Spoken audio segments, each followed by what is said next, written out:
Following program contains language and subject matter that you may consider unsuitable for children. Parental discretion is advised. Greetings, Earthling. His Highness the Jackals. The Jackal.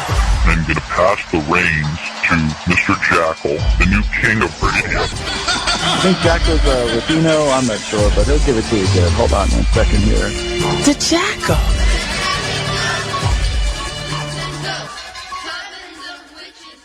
Welcome, everybody, to Inside the Jackal's Head, right here live on PSN Radio. Live as always. That's right, we're in vivo, and this is January 19th, 2020. And it's 10 p.m. Eastern Time. And again, thank you all for joining us. With me, as usual, is my new sidekick, co-host, voice from Inside the Jackal's Head, the one and only. That's right, Brandon is on the line, Brother Detox. Welcome to the show. Thanks for having me. A pleasure, like always. You're a man of many, many words. A lot of vocabulary there, indeed.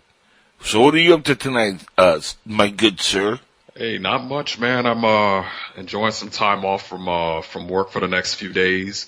Decided to celebrate this Martin Luther King holiday with a couple extra days off and just at home relaxing, man.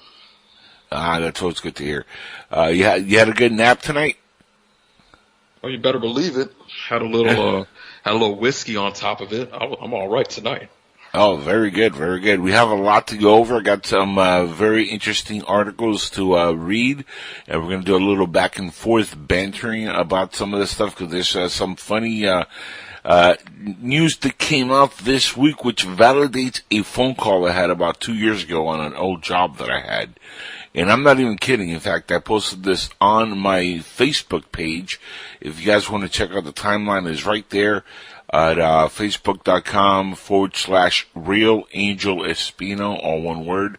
The posting is about what happened in Puerto Rico during Hurricane Maria. And the phone call was kind of an ironic phone call considering the post just came out this week. We're going to talk about that.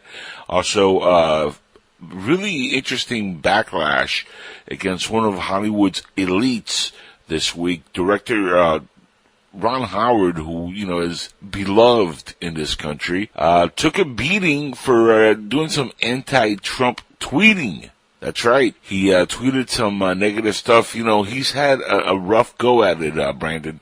Since Solo wasn't exactly the mega blockbuster he was expecting when he took that job. In fact, it's the lowest box office numbers when it comes to like a Star Wars film. Like, this is like the worst return on investment, the worst box office run. This is like the biggest failure and flop in the history of the Star Wars universe.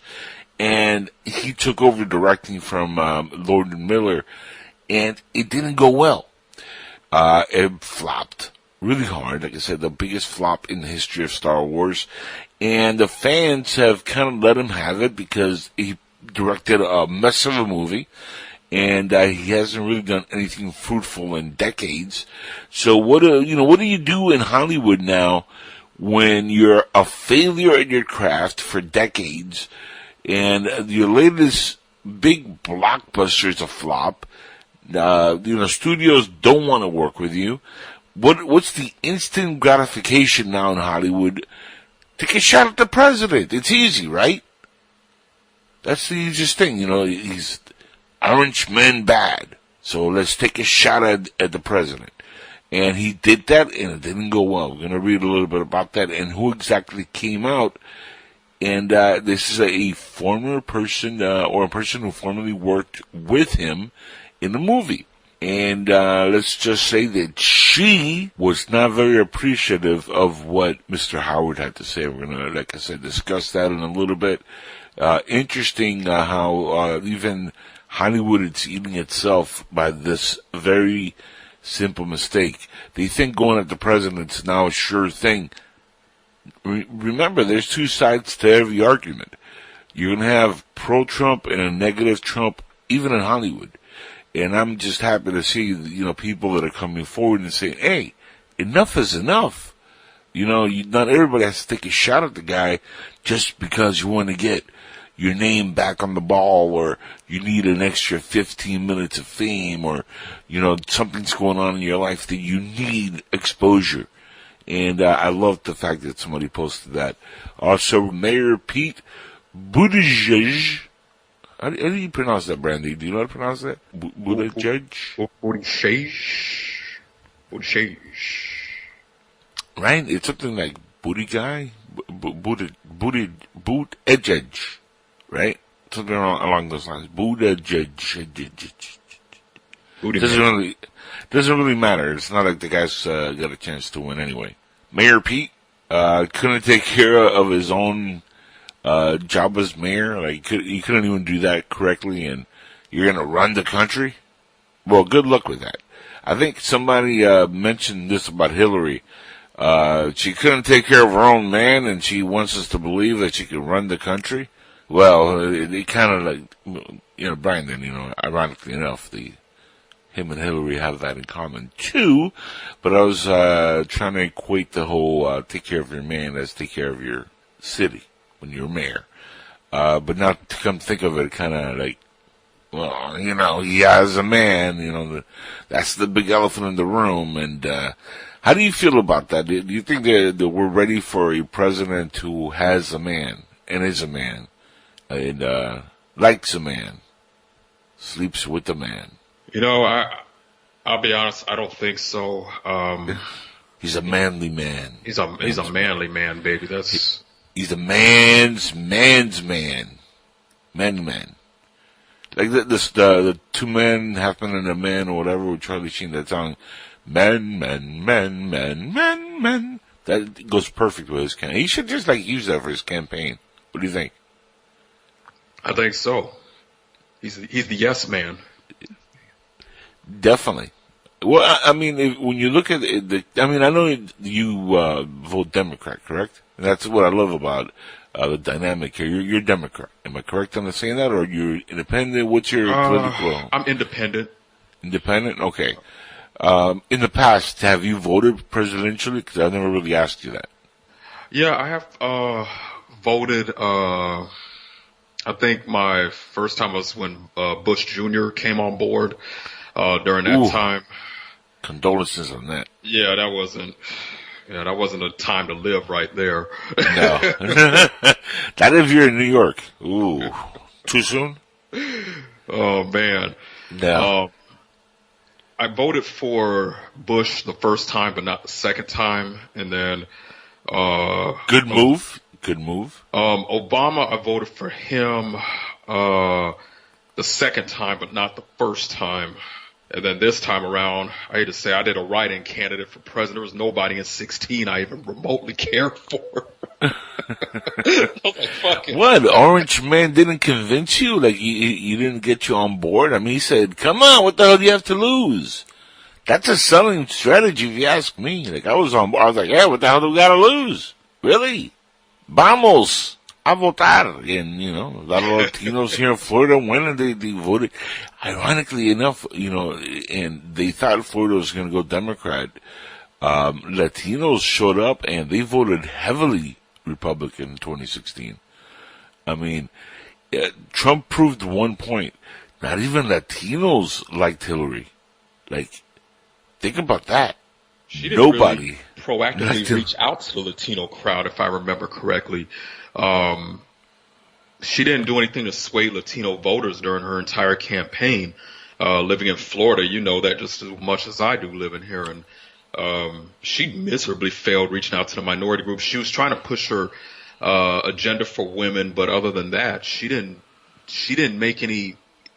We know all politicians lie, but she didn't even sit anything on the table for Latino voters. She didn't try. That's the crazy part. She didn't even try. You know what it is? At least she ran in 2016 thinking that she was going to get the vote automatically because Obama won Florida so easily. And she forgot to remember that she's not exactly a charming person like Obama was. I mean, Obama was able to kind of like cross over to like, every demographic in its own way because of like his nature of speaking. The devil always speaks well. That's the old saying, right? Usually the biggest bad guy knows how to speak really well. This is like one of the few times that the biggest bad woman didn't know how to speak to a certain community, and she completely missed out the minority votes here in Florida because she didn't try. She didn't find that angle. And that's what separates good candidates from bad candidates. Because when she's around, her comfort zone, I mean, she speaks very well. She's devil in a dress. She knows how to work the crowd. But here in Florida, I saw her maybe once during the election, and it was a mess. It was a disaster. I mean, if you look at that entire campaign, it was just about, Trump's bad, Trump this, Trump. But at no time that and this is, even in, other parts of the country, she didn't put in any kind of like, well, I'm going to do this and talk about like how she's going to fix the economy, how she's going to, handle Medicare, Medicaid, the illegals coming into to the country, national security, foreign policies, she ran on nothing but hatred on Trump. And I think, a lot of the country also saw that and they were like, well, she's not selling on anything. I think that same thing is happening now with a lot of these Democrats running. They're falling into the same trap. If you look at the debates, which by the way, these Democrat debates were a sleeper. And I'm not talking about like when you go to the movies and you see like a movie and you're like, that's going to be a sleeper hit. It's a great movie. No. Like this was a snore fest, like boring as crap. And the only thing you could take away was how much all these guys were bashing Trump. Like the entire time I was like, well, we gotta get Trump out of office because he broke criminal rules and he did this. But at no time they're actually giving you details of what he did. They're just reenacting like CNN talking points or, saying the same junk over and over again, which has been debunked. That's the crazy part. But nobody really is talking about, proper things that the American people want to hear, like foreign policy, the economy, immigration, these topics which are essential to every candidate. These guys are more determined to take out a president before the election even happens, that they're forgetting the American people really don't care about the impeachment. That's been proven by the numbers that's come out. They care more about the economy, and the old saying is the economy's stupid. It's all about the economy. The economy right now is booming, and all these idiots on the left want to do is impeach a president over nothing, over a phone call which showed nothing. I mean, you have to remember, to impeach, remove a president, you have to have a crime committed. There's no crime. Like, where's the crime? I mean, I've sat and seen the hearings. I saw what the Adam Schiff show was in getting these impeachment inquiries put together. There's literally no crime committed. The so-called witnesses were all based on assumptions, meaning, Brandon, if, you hear like somebody say something about a conversation they heard with somebody else, right? This is what's happening. And that person says, hey, Brandon, I heard this from this guy who was on a phone call with the president, and they're talking about, if you investigate, we'll give you the money. But if you don't, we're going to take you out. And then you run as a whistleblower or as whatever, and you spread that to somebody else. And then it gets back to the person you wanted it to get back to, because all these people are interconnected. The whistleblower, Adam Schiff, all these guys are interconnected with each other. There's all a conspiracy that they concocted to spread a lie. But once you hear that and you put that on the news and you see that over and over and over and over again, even though it's a lie, guess what happens? It becomes the truth. in the eyes of the public. Now, if you hear that, and you're somebody who doesn't sit there and actually pays attention to, the witnesses that are coming forward, you're going to think, oh my God, the president's the devil. Well, look what he's doing. But if you actually paid attention to the actual hearings, it's all based on assumption. It's like, it's beyond hearsay. And they ran with bribery. And then it's funny, they go back in and one of the Republican senators asks Alexander Vindman, which is the highly decorated colonel, right? He directly asks and tells him, look, they just went to the news and said that there was bribery involved during the recess. Was there bribery? And he said, no, there was no bribery in the call. And then he gets it out of him that the entire thing is his assumption of what he heard.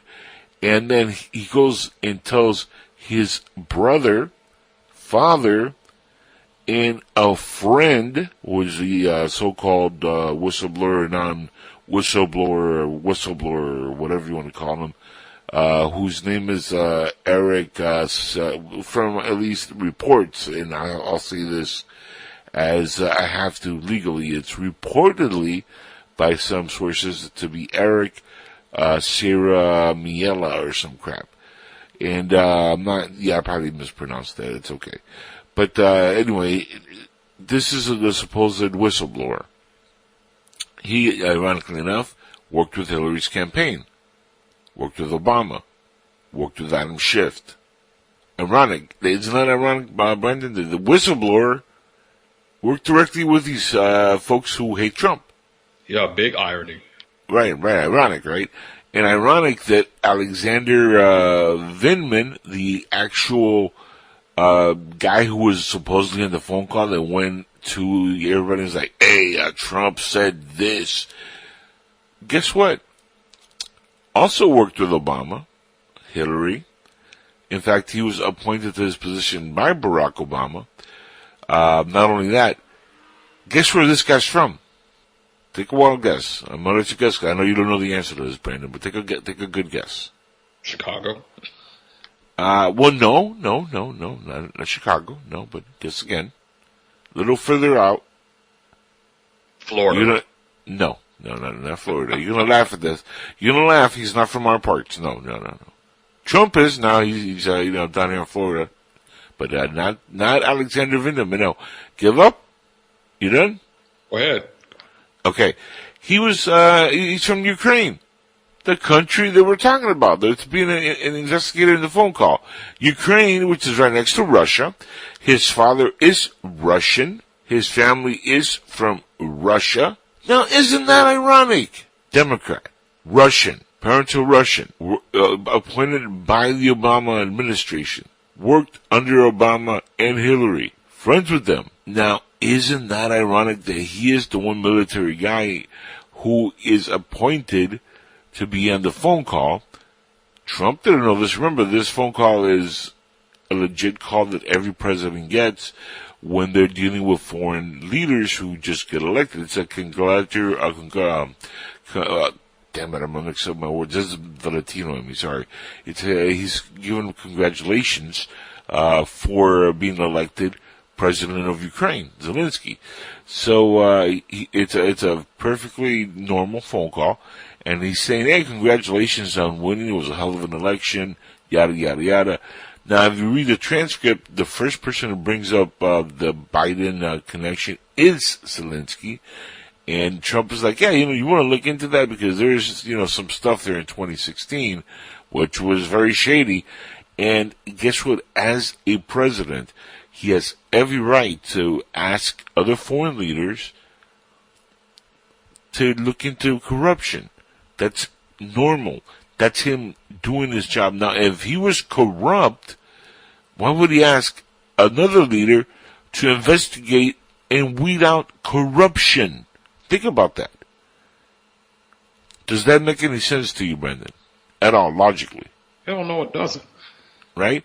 If you're a sitting president and you're a crooked, bad guy like they all claim Trump is, why would you ask another leader You know, like, you want to look into some crazy, corrupted stuff that was going on with the previous administration there, and, you know, all this stuff that happened, and how they meddled in our election so it doesn't happen again. I mean, that's, to me, it sounds like a logical thing to bring up to a newly elected president. And by the way, in the actual Constitution, there's an article in there, I forget the number, but you can look it up. The president is one that sets policy, okay, on phone calls, how to deal with foreign policies, how to deal with foreign leaders, in every aspect. The reason that you have people like Vindeman and other people on the phone call is as witnesses to an event, for one. Two, to help with the wording of what's going to be asked on the phone call to make sure the president doesn't overstate some boundaries and accidentally leak out some information, you know, because, you know, presidents are new to this kind of thing. It's funny when Obama ran or when Trump ran, you know, one thing that their opposers always used was like, well, they're not experienced to be president. There's never been president. Well, neither have any of you assholes. You think Reagan was a president before he was president? No. Nobody's ever experienced when they go to the White House to be president. You become experienced by doing the job. There's no fifth term that you can say, okay, well, I've done that for 4 years, you know, 20 years ago, I'm back, and I'm going to be president again. No, that doesn't work that way. So when you see people say, well, Trump is just, he wasn't ready to be president, he's never done anything. Well, neither did Obama, neither did Bush Jr., neither did Reagan, neither did Bush Sr. I mean, Bush, you know, Sr., at least you could say he was vice president for 8 years. And he was president for 4, so he had the vice presidency as kind of like an idea. Plus, he was involved in government for like 50 years before that, so he has he had a big idea on how to, you know, do the presidency job, and he failed at that because he only, you know, got elected once. Then we had the 8 years of Bill Clinton, which was disastrous. So, you know, that argument of, oh, well, he wasn't presidential, he wasn't ready to be president, he shouldn't be setting policies. That's nonsense. He's the president, they set policies, not a Russian asset. I don't care how many stars or medals he's received. He's a Russian Democrat appointed by Obama, worked for Hillary, worked with Adam Schiff, talked to the whistleblower, leaked out information just for the fact that he went on a confidential phone call with the president and another leader. And I'm surprised the news media has not ran with this, you know, wink wink, because they never run with anything that's pro-Trump or gonna help him. But any time that you're on one of these phone calls with the president and another foreign leader, that's highly classified. For him to tell anybody, including his family or a whistleblower, guess what happens? That's called treason.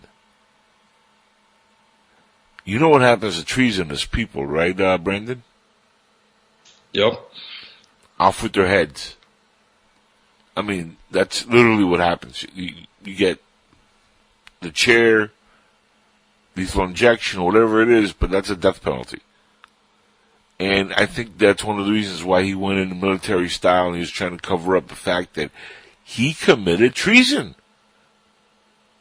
He leaked information, and Adam Schiff is such a moron, and we're going to go to commercial break here in a couple of minutes, and this is historical. This is how stupid Adam Schiff is. If you guys watch the inquiry, this is before the Senate trial, which now we're in a couple of days into it, but before the Senate trial, when Vindeman is doing his assumption, he's going into the people that he told. He's literally telling you who he leaked to, what he heard.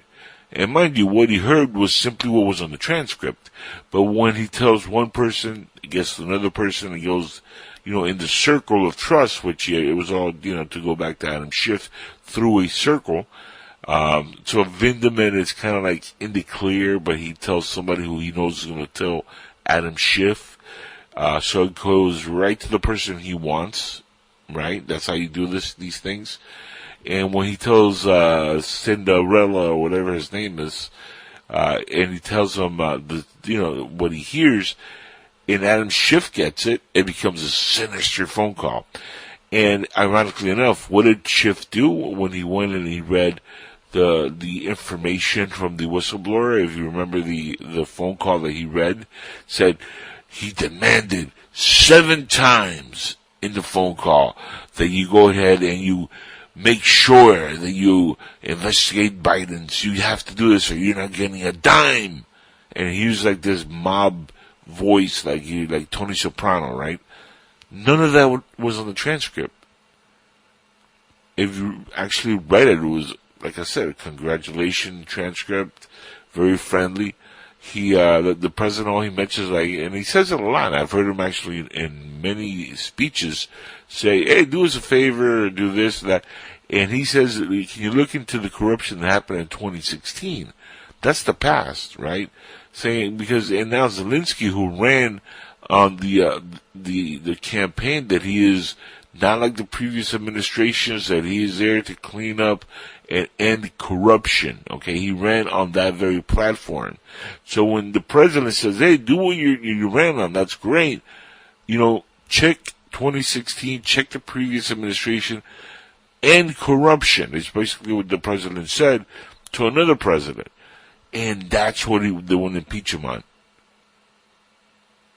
Mind you, what's the investigation going to lead to? And this is why the left is so hell-bent on removing him from office, because it leads back to Joe Biden.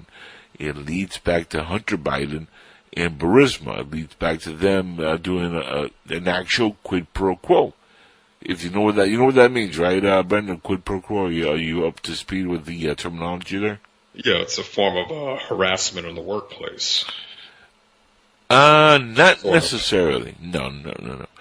Quid pro quo is like, for example, when I say, hey, you do this or you don't get that.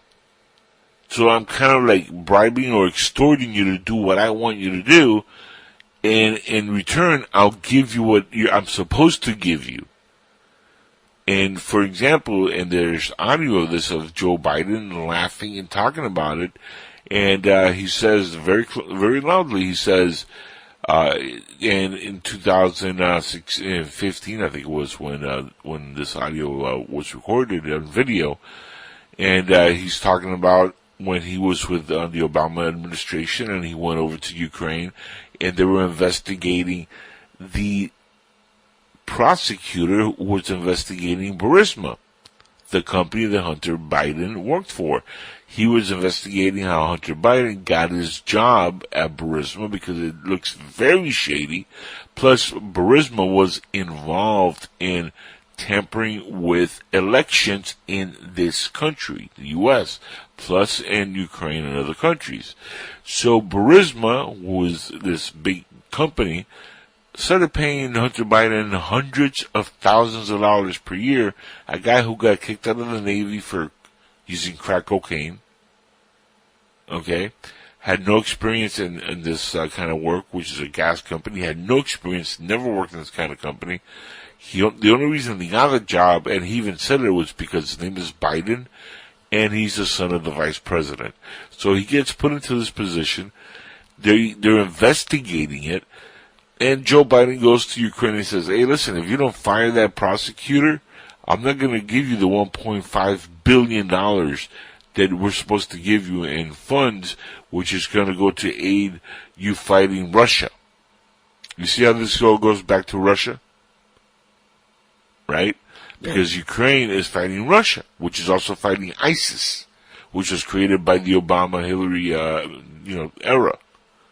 Really the Bush-Obama-Hillary era, that's when ISIS started coming up. So ISIS, which was put there by previous administrations from this country, has been a menace overseas. Russia's been fighting them. Ukraine's been fighting them. At the same time, Ukraine has been fighting Russia because they're enemies since Ukraine left Russia. Remember, they're right connected to Russia. They left Russia, and they've been fighting ever since. So Joe Biden is literally doing a quid pro quo and laughing about it. He's saying, hey, if you don't fire this prosecutor, he's been clean his whole life, But, we have to fire him because he's literally looking into how Joe Biden's son got his job, which is a shady job. And he's telling the president, not Zelensky, the president back then, he tells him directly, fire the prosecutor, end that investigation, or you don't get $1.5 billion. And if you don't believe me, I'm going to call Barack right now, and he says that. I'll call the president, and we won't give you a penny. And he says, son of a bitch. Sure enough, an hour later, he fired the prosecutor. And we released the funds. That is a quid pro quo. That's how this whole thing started with Trump. They wanted to say that he did a quid pro quo because he asked the new president to do what he said he was going to do when he ran for president of Ukraine, which was fight corruption. So you're telling me you're going to impeach and try to remove a president who wants to end corruption to cover up for a vice president who literally did a quid pro quo and was involved in corruption?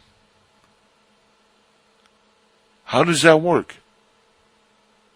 How does that make any logical sense? Brandon, you want to throw anything into that? Yeah, it doesn't make any logical sense to me whatsoever. Like, you want to do this, otherwise I'll take this away, I won't do this. Dude, like I said, that's a jail charge right there, I mean, if anything, Biden should be in prison for many, many years for that. Not just, campaign against Trump. And again, if Trump is such a bad guy, why is it that he has the most sanctions against Russia of any president previously? He's been the hardest when it comes to Russia. Not only that, he's literally asking a sitting, newly elected president of Ukraine to look into corruption, meaning he wants to end corruption. And even in this country, what did he ran on? We're going to drain the swamp, right? We're going to end corruption. We're going to try to clean the mess that is Washington. And if you look at the articles of impeachment, it's a complete disaster. There's not a crime committed. At least with Bill Clinton, you could say, well, he lied to the American public under oath.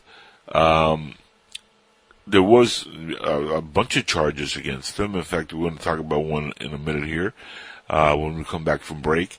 Not only that, big one, he left stains on a dress.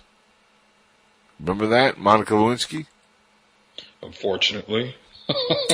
Well, she's looking a lot better now. I mean, a lot better. With that, guys, we're going to go to break. We'll be back in about 2 minutes. Yeah, I don't know what the hell he's saying. That's Russian singer Vitas with the Seventh Element. Again, I have no idea what the song says at all, but listen to this. It's hysterical. Again, Chaka confused. I have no idea what this man is saying. But it's pretty damn funny. Again, Vitas. It apparently, Brandon, I don't know if you heard of that style of music. It's called clucking, where he goes like a chicken. No. It's like literally, it's called clucking in Russia, and singers do that a lot, I guess. I mean, and it's funny that I ran across that video on YouTube. Somebody had posted a comment on one of my sites, and they were like, "Oh, you gotta check this out. It's funny as hell." And I was like, "I'm not interested." And they were like, "No, really, dude, you're gonna laugh your ass up." And I was like, "Not happening." And they were like, "I'm telling you, you're gonna laugh." And I'm like, "Oh, okay, give me the damn link." And then I played it, and I was like, "What the hell am I watching? What the hell is this?" And like, he's dressed like in his futuristic, otherworldly, weird outfit. And this is an old video. This is nothing new. This is like a decade and a half old. And he starts going into the song, and I'm just looking at it like, what the hell am I watching? Like, first it's in Russian, so I don't understand what the hell's happening to begin with.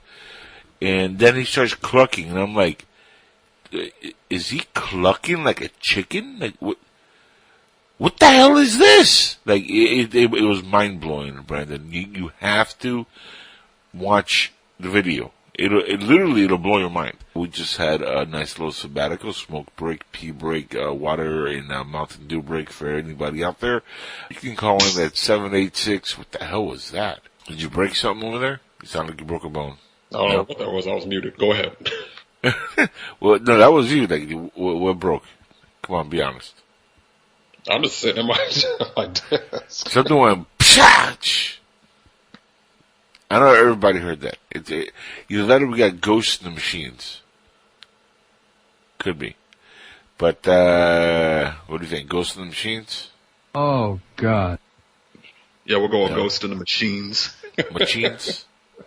Hey, man, I'm Cuban. Leave me alone. But ghosts in the machines.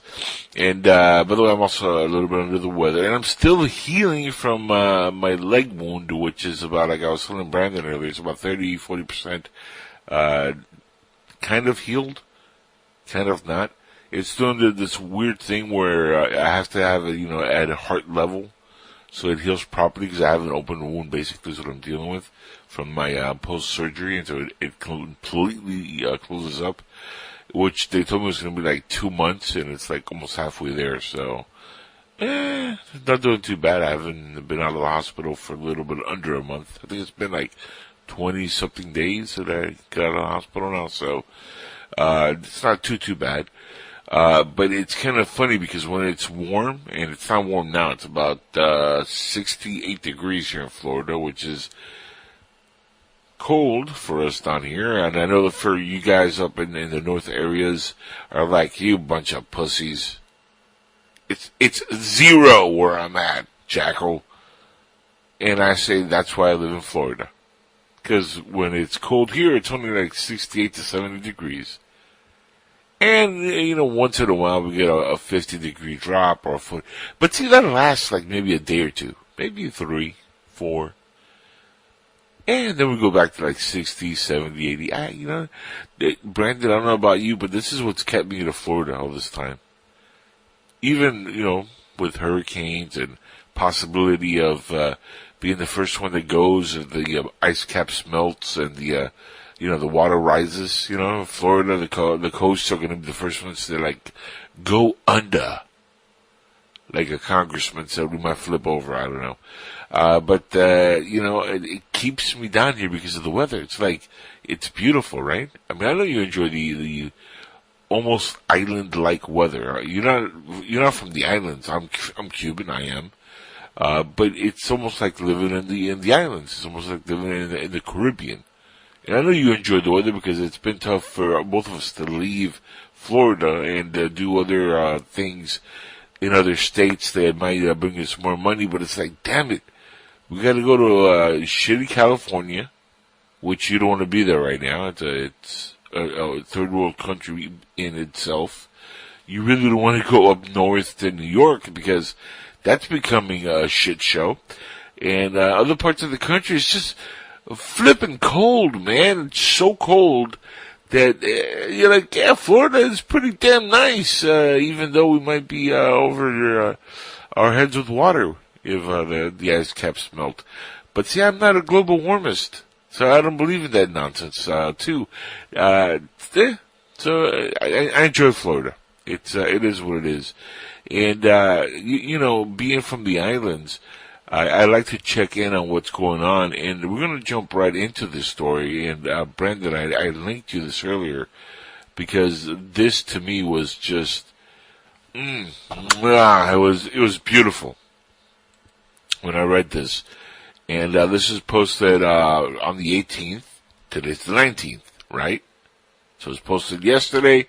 Brand new post. If you guys want to read along, it's on thehill.com. They posted this article, and it reads, Puerto Rico's emergency services director fired after supplies from Hurricane Maria are discovered. Now, This already has some 7,000 shares from the Hill, and 7,210, and it should get more. I'm going to read this, so we're going to kind of discuss this for a second here. It says Puerto Rico Governor Wanda Vasquez dismissed the island's emergency service director Carlos Acevedo after supplies from Hurricane Maria were discovered in a warehouse. As ABC News reporters reported this. So it's very important. Remember, ABC, left-wing media, they're very anti-Trump. Okay? Now they reported this on Saturday, yesterday. Video was released that showed a warehouse in the main city of Ponce filled with supplies, according to the network. The 2017 hurricane caused massive damage to the island's territory and left 2,975 people dead. Now think about that number. We had 3,000 lives lost in 9/11, correct? Right, Brandon? It was about 3,000. So we had about the same amount of people die in 2017 in Puerto Rico. A lot of those deaths were because they didn't get supplies in time. They didn't get the help that they properly needed. And now there were thousands of people who have made sacrifices, and I'm quoting, to bring help to the South. And it's unforgivable that resources have been kept in a warehouse, Vasquez said in the statement. She also, Vasquez stated and gave the island officials 48 hours to figure out why the supplies were being stockpiled. She also nominated Puerto Rican National Guard head Brigadier General Victor S. Perez to lead the Office of Emergency Management in place of Acevedo. Now, why is this important? Guess who got blamed for supplies not getting to Puerto Rico in 2017? It was Trump. Yeah. The left media blamed Trump. Immediately. The very socialist people that are in charge of Puerto Rico were there talking about Trump is failing us. Trump is not sending supplies. And the ironic thing is, when this was happening, they were live on the news talking about this. And I've said this on this show years ago when this happened. On Skywatchers, I also mentioned it. I've talked about this at length with others because some people just don't pay attention. When Puerto Rico was talking about this, literally behind the person who was on the news on CNN, ABC, MSNBC, and all these news outlets, the very person talking on the news behind them, live from Puerto Rico, was in front of a warehouse. Behind them, the warehouse was full of supplies, and they were hiding them. And you could clearly see what was happening. And I mentioned this, and nobody's picked up on it till now. Now ABC is saying, wait a second, there were supplies at a warehouse? Are you shitting me? This is live in your own videos. Why does it take this long for a major network to pick up on this? In fact, there's a funny phone call, why I bring this up, that I took in 2017 when I was working for a dealership, and they were running a radio ad in Spanish. Okay, maybe I should play, maybe I shouldn't. I don't know. Most of the listeners here, I say most, I say all of them, Brandon. But there might be a few that understand both English and Spanish. But most of the audience are English speaking, so they might not understand the audio anyway. But I took a phone call from a lady who was outraged at how Trump had been doing Puerto Rico wrong because, he wasn't getting supplies to them as they were saying in the news. And I clearly told her, look, that's a pack of lies. they're lying. It's all socialist Democrats, messing with your mind. And she's like, I don't believe it. They're saying it on the news. And I'm like, yeah, you believe the news? The news lies. And it's funny, The Hill's reporting this again. If you guys want to read this, go ahead. It's right on thehill.com. You can check it out. It's, I think right on the front page. In fact, I'm going to make it even easier for people. I'm going to go ahead and link this directly on my Facebook page. Actually, it's already there. Go to facebook.com/Real Angel Espino. And you can see it right on my front page. And the audio is there. We have a good team here posting this stuff. And the audio is right there. I mean, it's very funny audio. It's one of those things, Brandon, that if you understood Spanish and you were able to understand it's been a scam from the very beginning, folks. It is pretty funny. I mean, they kick themselves in the face every time. Only takes a little bit of time. Might take a year, might take 2 years, might take 3. But at the end of the day, the foot always goes in the mouth. Always. Like Mr. Opie, Ron Howard, who opened his big fat mouth because he wanted 15 minutes of fame. And look how that's costing him now. Now, we talked about this at the beginning of the show. Opie, of course, I'm talking about Ron Howard, the actor who, was in Happy Days. He also directed Apollo 13 was the movie, right? Apollo 13. And, Apollo 13, that's the correct number. It was a decent movie. I mean, I saw it in theaters.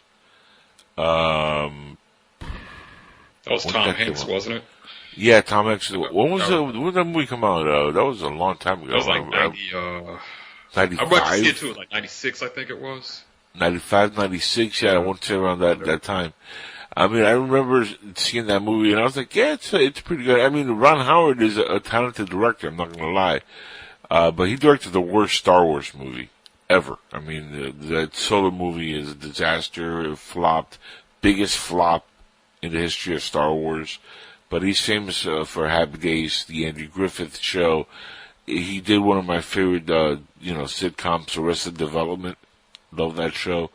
So he's a very talented director, producer, old actor because he doesn't really act much anymore. But you can be talented and be a dumbass at the same time. I mean, a lot of people have proven that. Am I right, Brandon? Right? And I'm glad you're very talkative about that because I know it's in home, a little soft on the heart there. We have friends. Hey, Simon. Have you talked to Simon, by the way? No, he's been quiet for, he seems to come and go every 6 months with me. I haven't heard from him in a couple of months. Yeah, it's weird. I don't understand that boy. It says he's online right now. I can see him, but he's not saying anything. No, like that's his way of being. He's always online, but he never talks. He's like the perfect spy. He's always looking, but he's like Silent Bob. He only comes around when he has something very important to leak to you. Hey, I heard Trump said something. But he's Muslim, so they'll be like, I heard Trump said something. Well, he doesn't really talk like that, so that's not a very accurate assumption. He's actually a very cool dude. Kind of funny. Fakist, maybe, but good guy.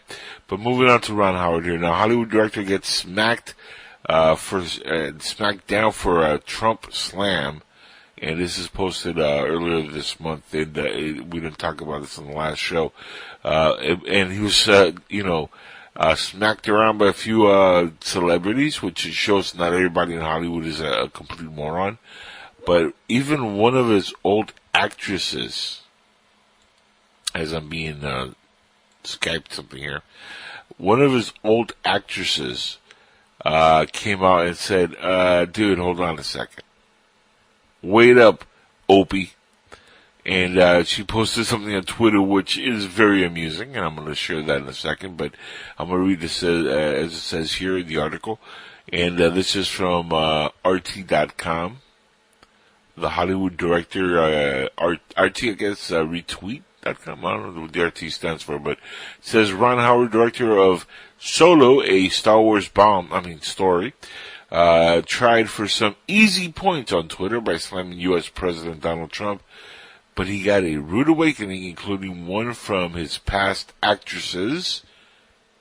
Dun, dun, dun. Right? One of those moments. I think I have that on audio somewhere. Let me see. I should have that.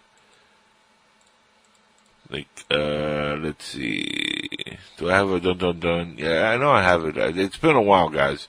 But, you ready for this, Brandon? Because you're going to hear a lot of, stuff like this. So don't get scared. I know you're new to this. Okay? I'm ready for it. Here, this is one of these moments.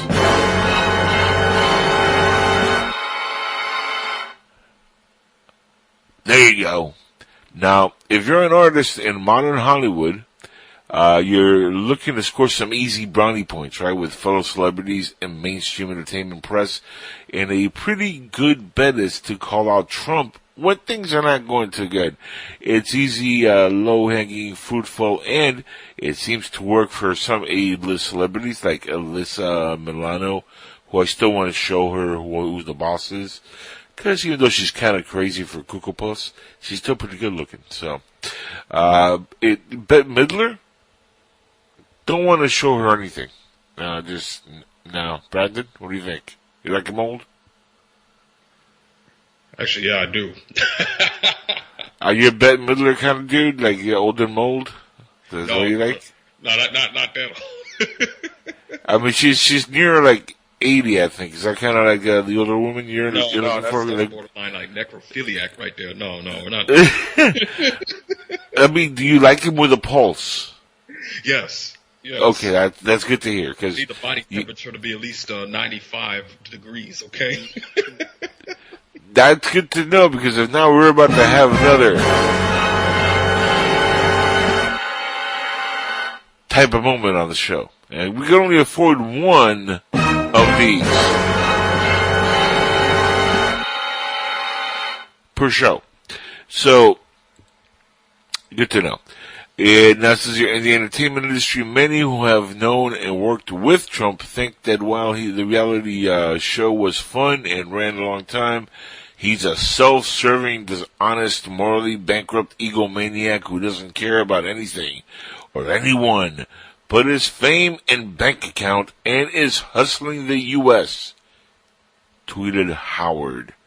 Opie, Mr. Ron Howard, after being asked why Hollywood is so consistently against the U.S. president.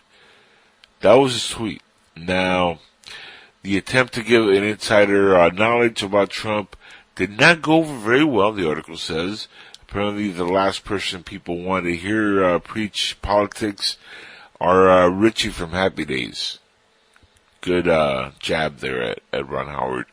Juanita Broderick, and I'm sure you don't know who she is, Brandon. She posted, she says, Opie, we truly don't give a fuck what you think. That was your tweet back, by the way, and very well said. I bow down to Juanita for that and for posting that. Now, do you have any idea who Juanita Howard is? No, I don't. No? Okay. I saw something about it on Twitter, but I didn't click on it earlier. I saw this little jabbing going back and forth between Ron Howard and her, and I agree with her, though. I mean, nobody cares what Ron Howard thinks, and no one hasn't cared for years. I mean, since Willow, maybe? That was in the 80-something. That's a long time ago in a galaxy not too far away with a bunch of midgets. Now, Juanita Broderick is an American former nursing home administrator. In 1999, she previously said that in a sworn statement that U.S. President Bill Clinton raped her back in 1978. when he was Attorney General of Arkansas. That's who Juanita Broderick is. By the way, she's 77 years old and has a great vocabulary. And, yeah, she tweeted out, nobody gives a fuck. And we, again, applaud her for that. That's one. And now another one says, this is from a person called Neon Taster. They said Ron Howard is free to hate and tweet bad things about Trump. You know, it's an open country. But he said, but he shouldn't act like the entertainment industry is some paragon for moral virtue, considering how many open secrets we've learned about lately, right? And guess who Ron Howard, palled around with, Brandon, for years, and likely knowing exactly what was going on. Guess who? Take a wild guess. Come on, wild guess. Give me the wildest guess you can think of. I was about to say, Ron Howard, golly. I was about to say, who's that one guy? Give me a good one. Come on. It got to be somebody against the president. I was about to say Obama or the Russian. No.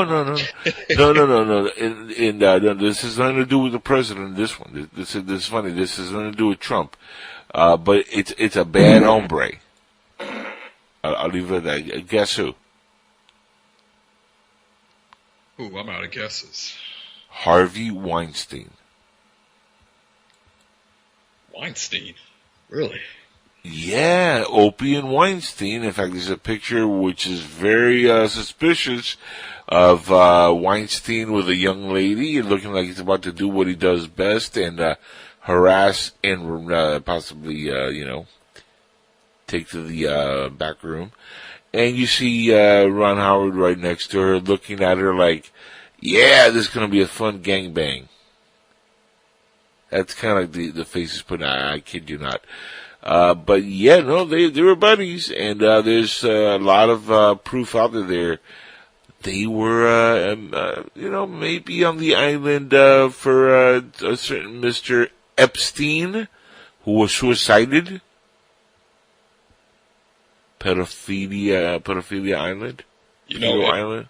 It wouldn't surprise me if he was on that island multiple times, Ron Howard. It wouldn't surprise me one bit. He is in the black book of Epstein. And so is Weinstein. So look that up. So are a lot of the celebrities, okay? Now, the worst zinger came from Robin Young. Now, does that name ring a bell? You're like me, you're, a fanboy.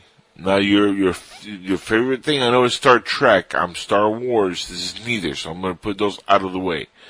But Robin Young, does that name ring a bell? No, it doesn't. Okay. She's a former Bond girl, an actress, and playmate. She worked with Ron Howard back in the 1980s, and she worked with a movie called Night Shift. Remember that movie?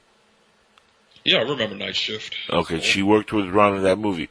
She says, Ron Howard, my Night Shift director, who described the majority of the film industry, by the way.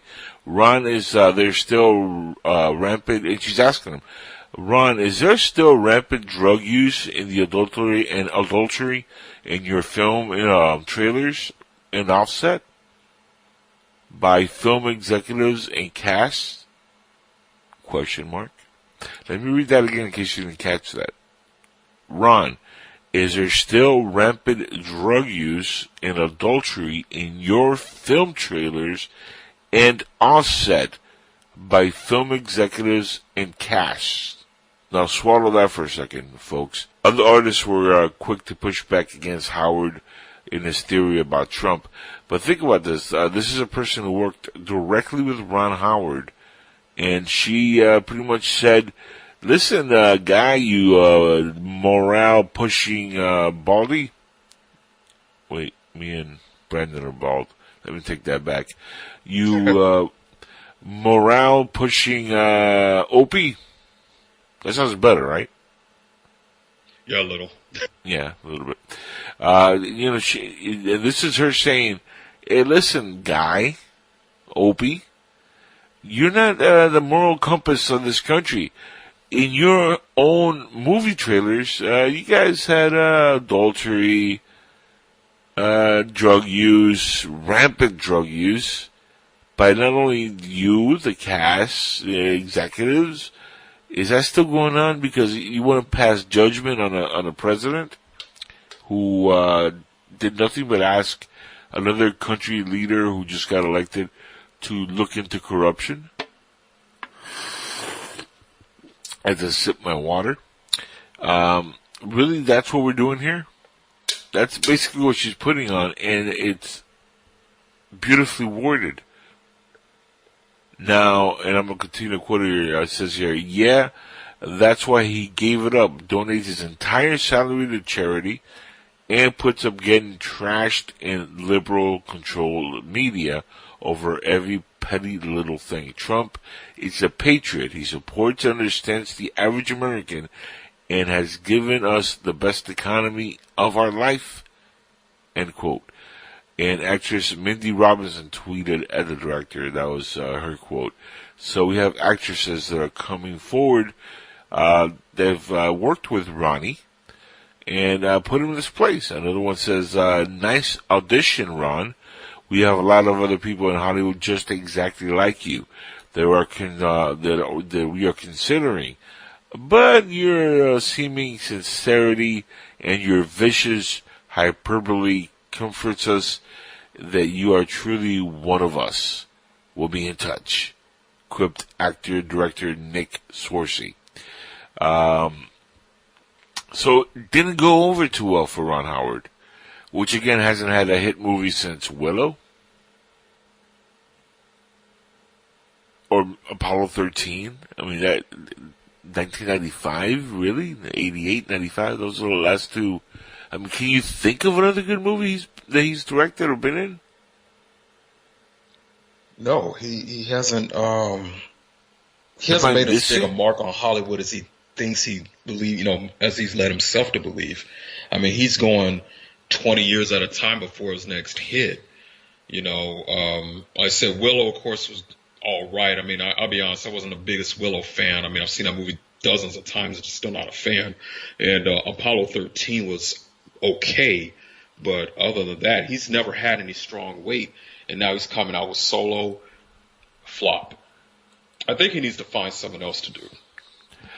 I mean, at least after Solo, you would think that he would just stay quiet and not say anything stupid, so he doesn't get more people to hate his guts or attack him.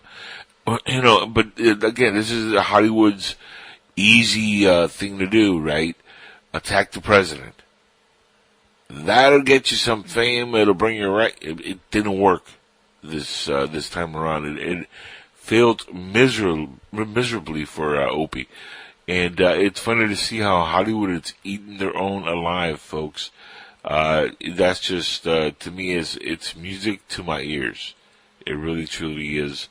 So that's the big Ron Howard story for the week. And maybe it would last for a very long time. I mean, I don't think he's going to be making any more Star Wars movies anytime soon. What do you think? Huh? I hope not. Star Wars has been through enough trauma over the last 20 years. Oh, my goodness. Have you seen the numbers for Rise of Skywalker? Not yet, but I'm under the impression it may be performing a little better than Solo. Well, anything is better than what Solo did at the box office. Let's be realistic. That movie bombed epically bad. But, I mean, the weekend numbers are not looking too good for Rise of Skywalker. In fact, it's dropped down to number 5, I believe, for the weekend. from number 2 last week, and of course number 1 for like 3 weeks in a row. Which you would say, hey, that's pretty good. And it hit $1 billion, and you're like, hey, that's pretty damn good. $1 billion. But here's the thing, domestically, it opened up weaker than even The Last Jedi. The numbers are going to be lower domestically at the end of its run than The Last Jedi, while it's still 3 times as big as Solo, or at least 2.5 times bigger than Solo, because that movie, again, biggest flop in the history of Star Wars. But it's another showing how this culture movement is affecting even Star Wars. This leftist, agenda politics driven gender politics and SJ Warrior, SJW in movies. Like, all this stuff is literally affecting everything. Even Star Wars, has been affected by it. To the point that when you look at YouTube, you find more videos hating the sequel trilogy and hating Star Wars than, being fans of it and loving what's going on. And the most ironic thing, Brandon, that I find on this whole thing is how people that hated the prequels now all of a sudden love them. I laugh hysterically at that. It's happening more and more on YouTube. But I hope that with what's happening with this current trilogy, that we don't get Lucasfilms or Disney lose their minds and say, you know what we need? We need to give Ron Howard his own trilogy. Because they're that crazy at this point to do some stupid shit like that. And say, well, we know he filled with Solo, but that was, maybe not his fault. Let's let him, do his own thing. Will anybody out there be even remotely interested in watching those movies? I mean, honestly, would anybody out there be interested in any of that? Nope. I mean, I know I wouldn't be. Nope. You? Hell no, that's putting Hollywood to a quick, painful death. I think the only thing worse than that would be having, ruined Rian Johnson, who directed The Last Jedi, direct a trilogy, which he's been threatening the fans since The Last Jedi came out. It literally is like a threat at this point. It's like, he's not joking. He keeps saying, oh, it's still happening. Even though, like, Bob Iger and everybody at Disney's like, yeah, we're not going to make any movies for a while. Right now we're going to, focus on the Disney Plus streaming and Mandalorian, and we have, the Obi-Wan series coming out, and we're going to leave the movies for a little bit, and, the next movie's going to be done maybe in 3 or 4 years by Kevin Feige, who's coming forward from the Marvel Universe, and he's going to produce and maybe direct the movie because he's a big fan of Star Wars, right? And he's always wanted to do a Star Wars film. So that's what's really in the works. Bob Iger said that. But yet somehow the threats by Rian Johnson keep coming forward that he's going to still direct this trilogy with nobody's backing up at this point. That man is deranged. Like, when he puts the movie Knives Out, which, by the way, was a big, Easter egg for, like, the way he feels about Star Wars fans. Like, the knives came out, and they were all pointing at him because he delivered a terrible movie, which literally destroyed the sequels. I mean, and you saw the movies. What were your thoughts of the sequels now that they've been out and about for, this time, and we've now seen what they are? I think the sequels they keep coming and going with me. My thing is, I'll be honest, I'm not joining the what you call the bandwagon on YouTube. I'm just not into prequels. I know that's becoming a thing now. That's, it's a trend, but I wanted the saga to continue. I think it totally fell off with me with all these episode 1, 2. What are we up to? Episode 18, 16. I don't know. I don't know what they call them now. But I think they need to get the continuity back.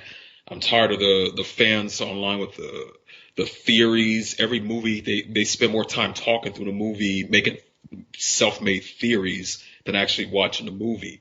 You know, and I think it's bad. Just like Ron Howard, you got who's that other guy? Jackal, J.J. Abrams.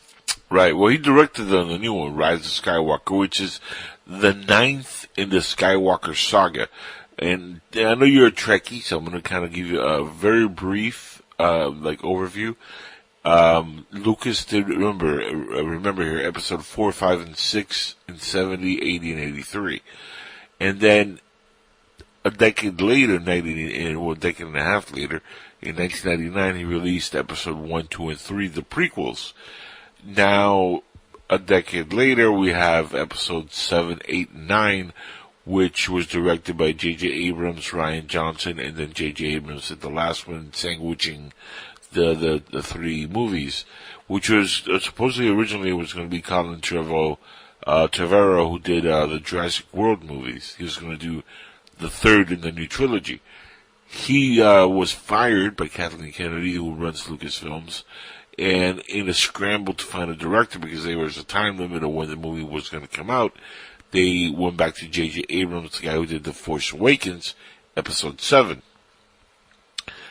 The reason that I bring that up is because his first movie made over $2 billion worldwide. Okay? The Last Jedi, which was the next one in the installment, episode 8, made like $1.3 billion, lost a lot of the audience, because it wasn't that good. So the fans reacted badly. That's what's caused the toxic nature of what's going on YouTube, where a lot of the fans have been having the backlash and all that stuff that you've been noticing on YouTube because of that movie. It really was a bad movie. Now the new movie, the Rise of Skywalker, is the one that's going to supposedly close out the chapter, which I think that's a bunch of bull. I think they're going to do more movies in the Skywalker saga, because I don't think they're going to leave it off like this. But it closes out the chapter of this supposed timeline from episode 1 to episode 9, which is the rise of Anakin Skywalker, the fall, the redemption, his son training the next Jedis, the fall of that academy, the rise of Kylo Ren, his fall, and the rise of Skywalker being what happens at the end of this movie with Rey, who, spoiler alert, turns out to be Emperor Palpatine's granddaughter. If you didn't know that already, you should. It's been all over the news. But that's the entire 9-part series. Emperor Palpatine is the mastermind behind everything at the end of the day, which makes sense from a story point, point of view, because, again, he's the one that created Darth Vader. He was the one that manipulated Vader to the dark side, all that stuff. So it'll make logical sense that he is the guy kind of like pulling all the strings in the 9-part saga. Now, remember, Star Wars is a galaxy far, far away, but it's a very big place with a lot of stories to be told. We have The Mandalorian streaming. There's going to be, other movies coming along. But that's kind of like the brief overview of like what's been going on. I still say episode 10, 11, and 12 will get made eventually in about maybe 5 to 10 years. That's just my theory. But, you've seen Rise of Skywalker, have you not? Yeah, I did. I saw it actually about 2 weeks ago. Now, what was your thought on that movie in particular? Because remember, this is closing out now the trilogy and the Anakin Palpatine storyline. I thought actually the movie did close that gap a little bit for me. I enjoyed the movie, I'll be honest. I did enjoy this a lot more than I did Solo. I think as far as the timeline goes, it's actually closing a big gap for me. It made a lot more sense, and the continuity was there. So I was very happy. And of course, Ron Howard did not have his hands on this one. No. So I was happy with this one. No Opie on this directorial output. No Opie's director's cut. Oh my God, people want to direct this cut of Rise of Skywalker so bad. And I'm like, why? I mean, look, is it a flawed movie? Yes. It has, every movie is flawed. There's no perfect movie. Even the Godfather 1 and 2 has its flaws. And they're great movies. Citizen Kane, has flaws, and that's a great movie. I think there's never been a flawless movie. Maybe The Big Lebowski. With a dude. That's about as close, because, to be honest, Brandon, The Rug really did pull that room together. I mean, that rug was epic. And they peed on the rug. Can you believe that shit? Just all over that rug. Oh, God. Peed on the rug, dude. But, anyway, no movie is flawless, and for, all the hate this movie is taking, and it's funny because I called this, and I hate to toot my own horn again, but, if you listen to the roundtable, and I know, Brandon, you're a huge, supporter of that show, as you've been on there before, on the, roundtable show. We've discussed, this in the past. In fact, I think before Solo even came out, we were talking about what will be the proper storyline going forward with the actual the actual trilogy in the next installment after The Last Jedi. And I said, the way this could really end is with Palpatine being behind the scenes the entire time, and him being Rey's grandfather. That to me was a logical move. And everybody's like, no way. That's stupid. And I'm like, no, that just makes perfect sense. He is the ultimate evil. That's the way to tie everything together. And son of a bitch, to quote Joe Biden, there he was. Emperor Palpatine, tying everything together. In another I told you so moment. But I did. And with that, we're going to hit commercial break, and we'll be back. Just stick around. We'll be right back with more. We're back on Inside the Jackal's Head for the last 25 minutes or 20-something minutes, depending on how long Brandon over here can hold the next bowel movement. Are you doing okay there, B? Doing good? Oh, yeah, man. I'm cleaned out. You good for the rest of the next 25 minutes? Yeah, I'm good. I flushed myself. You sure? Okay, good. There you go. Let it all out. I'm just saying. Let it all out. Now, I don't know if you saw this next article, Brandon, and this is, it could only happen in Miami International Airport. I mean, this could only happen here in Florida.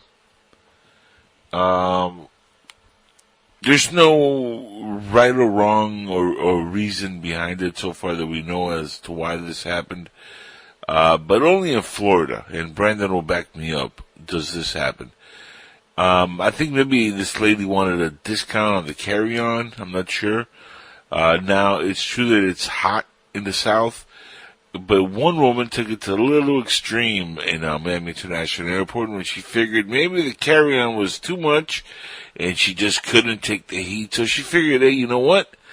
I'm not taking any luggage and I'm not taking any clothing. And she removed her clothing, walked right through the airport, and then she did something which was even more odd than get naked and walk through the airport.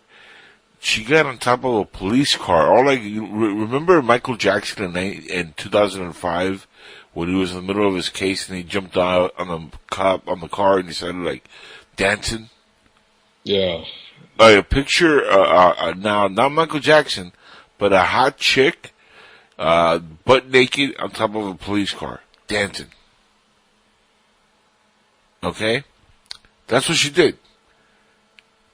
We don't know why. There's not been a reason that I'm aware of.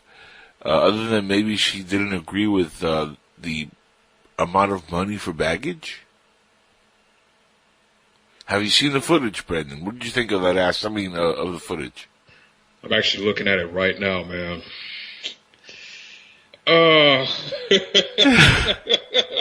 Now, all we know about the woman, she's a 27-year-old woman. Pay me to watch. Yeah, 27-year-old. So she's of legal age.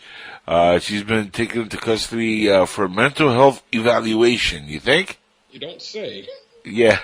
A spokesperson for the Miami-Dade Police Department told Fox News the incident happened on Monday at around 11:40 p.m.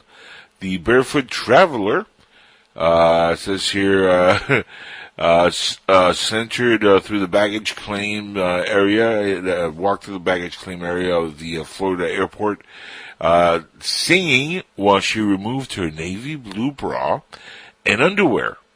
Multitasking. Like a mofo.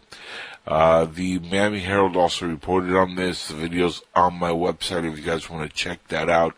It's over on angelespino.com. Also, thejackal.com. They all go to the same place. So if you don't understand one, you could remember the other. angelespino.com, thejackal.com, either or. Will take you right to the page, and if you scroll down just a little bit, you see the article that was posted on there, and it shows the video. And what do you think? A thumbs up or thumbs down on the visuals there, Brandon? What do you think? What are your thoughts? I'm having to give it at least three thumbs down. I mean, I've been to Miami plenty of times. Beautiful, great place. Shout out to the people down there, but I know it gets hot down there at night, but not that damn hot. You know. No, remember it was actually cold during this period when she did this little stunt. And you know how we know it was cold? How? Her nipples were hard. Yeah. That's how we know it was cold. Every time I see something with Florida in the news, I just want to skip over it.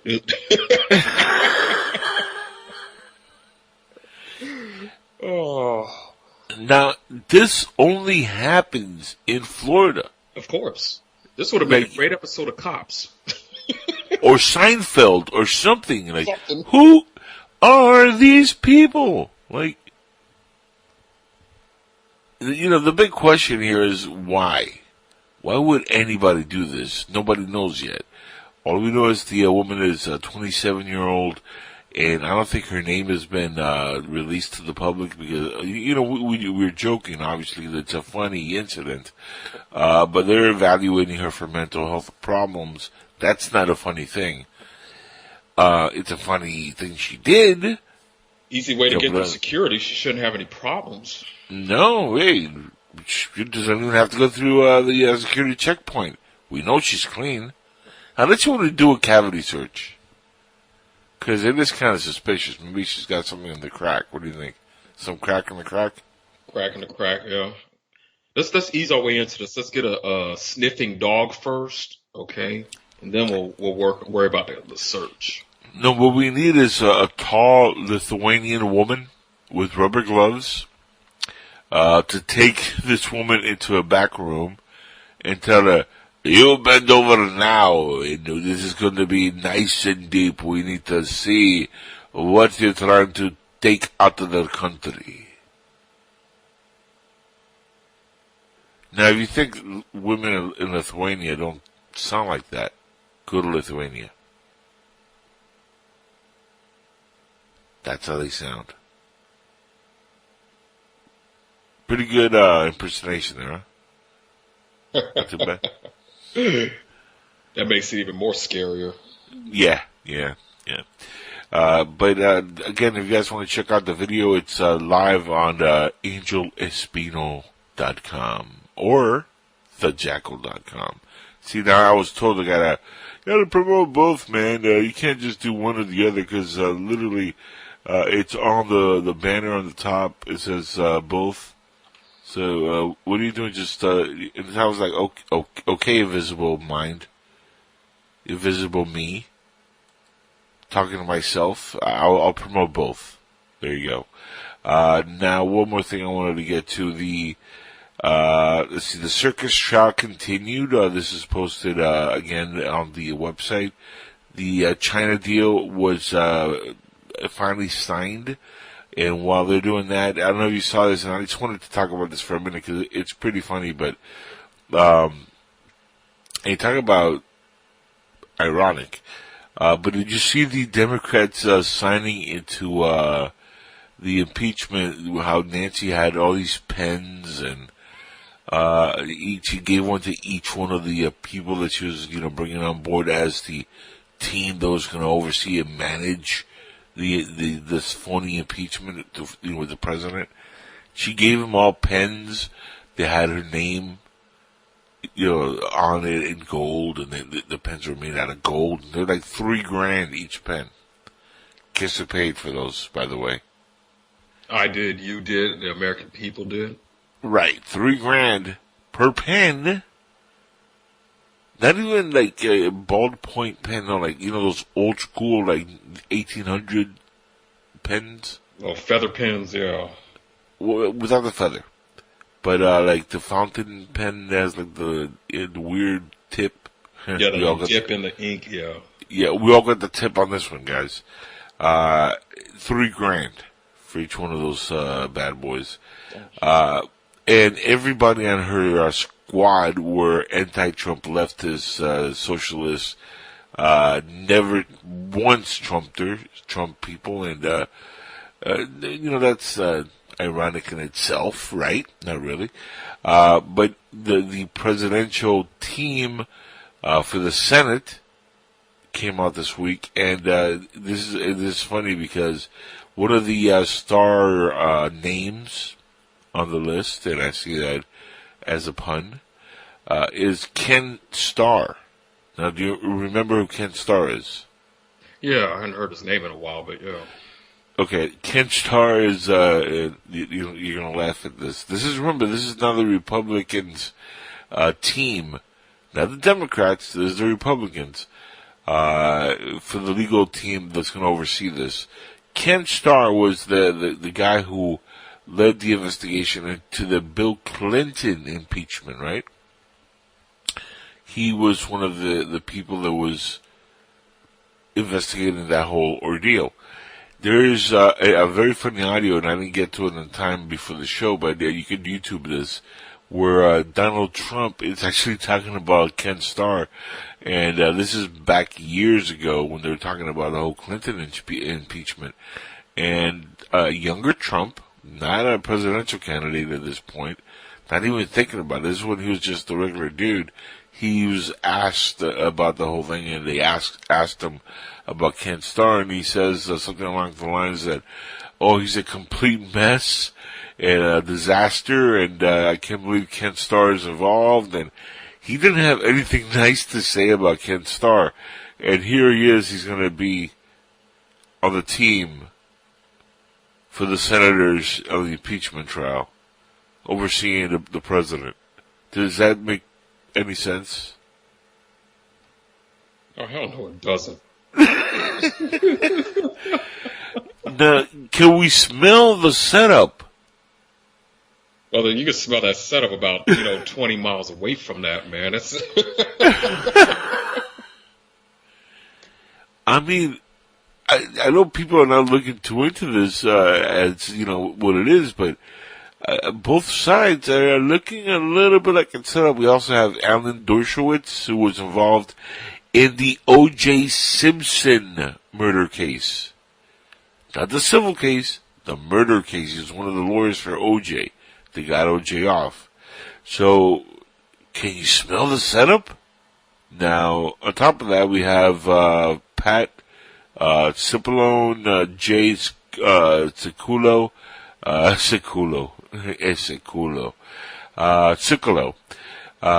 but those are not really as important as Ken Starr and Alan Dershowitz. We have Jane Raskin, Robert Ray, and somebody you might have heard of, Brandon, because I know those are the names over the head. But somebody you might have heard of from right here in Florida, Miss Pam Bondi is also on the list. Now, are you familiar with her at all? I've heard of her. Okay. She's actually I think the most pro-Trump, and yeah, Pam Bondi is a woman. She was born, by the way, there's somebody playing hip-hop in the background. I don't know who it is, but it's outside. I can't do anything about that. But Pam Bondi is, she's a lobbyist, a politician, Republican. She served as the 37th Florida Attorney General from 2011 to 2019. And now she's part of the Senate group that's going to oversee, the impeachment in the Senate. Now, she's pro-Trump. There's no doubt about that. Probably the most on the list, even though the list is pretty pro-Trump on this side. The one I'm really laughing at is Ken Starr. Can he keep it bipartisan? Or does he remember Trump kind of going at him a little harsh during the Clinton era? What do you think? You think he's going to keep those feelings aside and vote the right way? I don't think he will, but I hope he does. Can it be fair and not be judgmental because of past things? Because let's be honest, a lot of this stuff that's going on with Trump, a lot of it, with a lot of these players, are involving things that they're kind of like jabbing at Trump because of things that happened, things that happened in the past. Like Jerry Nadler had an incident with Trump, I think it was in the 90s, and something happened where he lost business because of Trump and business that he had done, and they had a conflict over something, and because of that, Jerry Nadler hates Donald Trump. That's why he is so into the whole impeachment thing, even though it looks like he's about to die in a minute now. He's really, he's staying alive just to try to, destroy Trump at this point. I think that's why Jerry Nadler is there. You have Adam Schiff, or Shifty Shift, who's all over this because he's part of the Hillary Obama train. And of course, Obama hates Trump because the whole birther issue and how Trump went at him. The alphabet people in Hollywood hate Trump because he went at Rosie O'Donnell. Remember that? Yep. Him and Rosie are now buddies. So guess what happens? She has a big pull in Hollywood because there's a lot of alphabet people in Hollywood. Dave Chappelle even pointed that out, and other people have pointed that out, and it's clear to see. I mean, Tinseltown. Hello? It's Tinseltown. What do you expect? Bunch of manly men. No, it is what it is. So you have a lot of people who hate Trump for personal reasons, and, Ken Starr being on there, that's funny to me, and the president's legal team who will defend him is now listed and fully known. Rudy Giuliani, though, was missing from the list and probably will testify, though, because, there's a big old thing coming up now where one of the guys who was working in digging up dirt with Rudy Giuliani about what happened in 2016 in Ukraine came forward saying that, well, yeah, no, Trump knew what was going on. He was fully aware of this and that. Liv Parnes is the person's name. The funny thing here is Liv is in prison, he's facing a long jail sentence. He is a person who has been caught lying several times. He's flip-flopped several times while he did meet the president and took a couple pictures with him at fundraiser events. By the way, that's nothing new. The president takes hundreds of pictures with people at fundraiser events. Doesn't mean he's friends with everybody. I've got pictures with people that I'm not friends with just because I'm at an event or a party and they're there and we take a picture together. Hey, good times. Okay. Then I never see that person again. That's happened to me. And when you're a billionaire and then the president, it's going to happen more and more. Now, this person was at these events because he was a contributor to the Republican Party, and he was there because also he was working with Rudy Giuliani digging up dirt. And they want to throw shade and say that Rudy Giuliani now is, a mobster. Remember, this is a guy who for years the media loved because of the work he did in New York, right? Now all of a sudden he's a mobster who's working with another mobster in Trump and mob this, and now all of a sudden Liv Neves, whatever his name is, Parnev, who's in prison and is an actual shady character. Now all of a sudden he's like the golden boy for the left. Now they're praising him, even though he was ridiculed, mocked, and vilified when he was out of prison working with Rudy. Now they flip-flopped it. Now they love the guy because he's coming out and he did an interview with Rachel Madcow talking about how the president knew all this stuff, and of course he knew, he was in the loop. And then she asks, did you hear him personally? Well, no, I never heard him personally say anything, but I heard it over a phone call that Rudy had with him. You could hear Rudy talking about, talking to the president, and from what I gathered, it sounded like he knew everything. Goes back to the hearings. Assumptions, secondhand misinformation, and this is from a person who's trying to cop a easier sentence, who's facing decades in prison for lying and making shit up. Now, going back to Rudy Giuliani, I'm not shocked that he is missing from the list here because, again, Rudy Giuliani might have to testify in the Senate trial here. But on top of that, he's the lawyer, the personal lawyer for Trump. Now, what's a lawyer's job, Brandon? I know you know the answer to this. What's a lawyer to do when he's told by his client that, we need to investigate something? What does he do? He has to investigate it. Correct. Good answer. He has to investigate it. How do you do that? He's got to ask questions. Correct. And what's one way of doing that? A couple ways. Making phone calls, going to the people directly that he needs to question. Correct. All things lawyers do, including doing what? Digging up information from all sources to connect dots and see what is going on. And sometimes, a lot of times, most of the times, lawyers use other people that are connected to shady individuals, let's just say. Or people that they think can lead them into the direction that they're trying to go to figure out what's happening.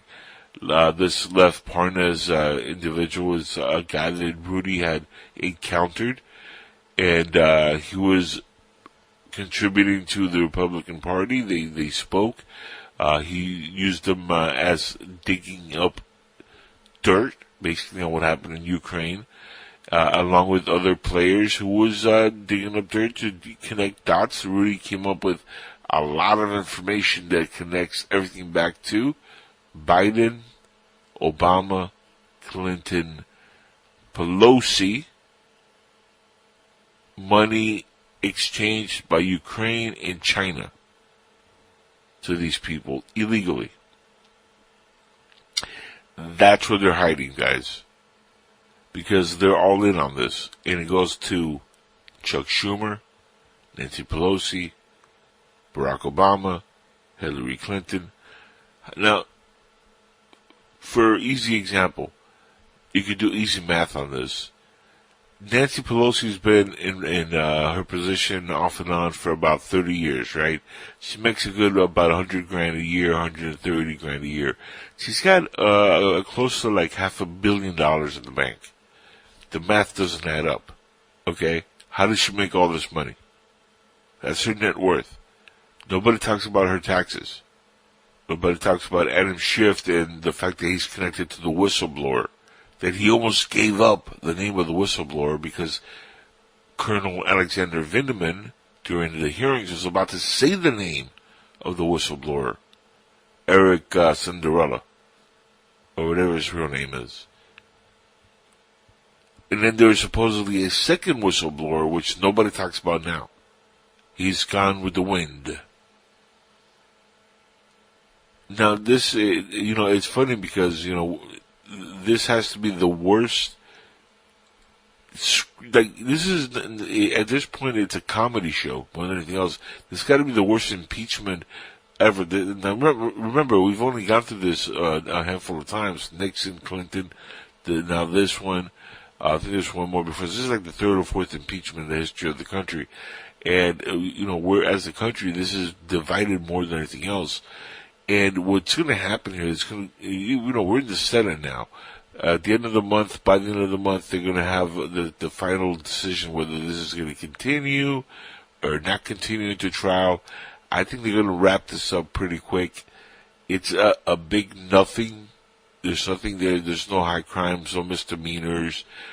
There's no crime committed by the president to begin with.